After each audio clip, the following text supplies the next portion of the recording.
జై శ్రీమన్నారాయణ. అస్మద్గురుభ్యో నమః. శ్రీమతే రామానుజాయ నమః. మంచి మాట విందామా? తల్లి, కొడుకు మాట్లాడుకుంటూ ఉంటారు. దేని గురించి? నీ మాట నేను నమ్మను పో.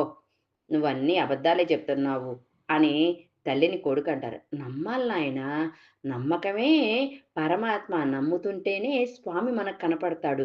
ఇప్పుడు స్వామి గుళ్ళో ఉన్నాడా? లేడా? ఉన్నాడు. మరి ఉన్నాడని నువ్వు నమ్మబట్టే కదా గుడికెళ్తున్నావు అంటుంది తల్లి. అవును అంటాడు కొడుకు. ఏవోనమ్మా ఈ జనరేషన్ మీరేదో ఏదో చాదస్తం ఏదోటి చెప్తుంటారు. మాకైతే ఏమి అర్థం కాదు. నమ్మకం ఏంటి? ఇదేంటి? మాకు అనిపించినప్పుడల్లా ఎళ్తాం. అనిపించకపోతే వెళ్ళము అని అంటారు. అయితే మీ స్కూల్లో ఎక్స్‌కర్షన్ జరుగుతుందన్నావు. ఎప్పుడంటే 2 నెలల తర్వాత. ఎంత కట్టావంటే రూ. 1000 అన్నాడు. మరెందుకు కట్టావురా అంటే, "ఎళ్తాం కాబట్టి కట్టాము" అంటాడు. ఇంకా 2 నెలలు ఉండేదానికి ఇప్పుడే ఎందుకు కట్టావంటే, "ఎళ్తాం గదా!"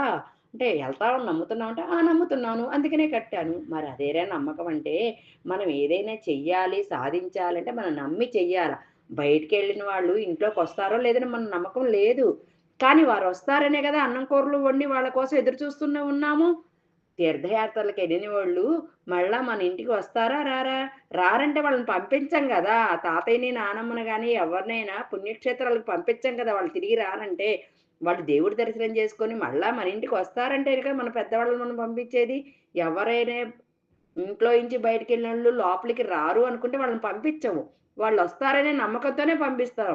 ఏదైనా స్వామి ఉన్నారు అంటే ఉంటారు. మన నమ్మకం మీదే స్వామి ఉంటారు. స్వామి నువ్వు ప్రసాదం పెడుతున్నావు. స్వామి స్వీకరిస్తున్నారు. నువ్వు పూలమాల ఇస్తున్నావు. స్వామి స్వీకరిస్తున్నారు.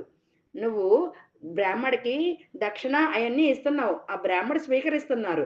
ఇవన్నీ స్వీకరించి నువ్వడిగిన వరాలు స్వామి ఇస్తున్నారు. ఏ రూపంలో ఇస్తున్నారు? స్వామి ఇస్తారనే నమ్మకంతోనే కదా నువ్విస్తున్నావు ఏ అయినా స్వామికి. నువ్వు నమ్ము.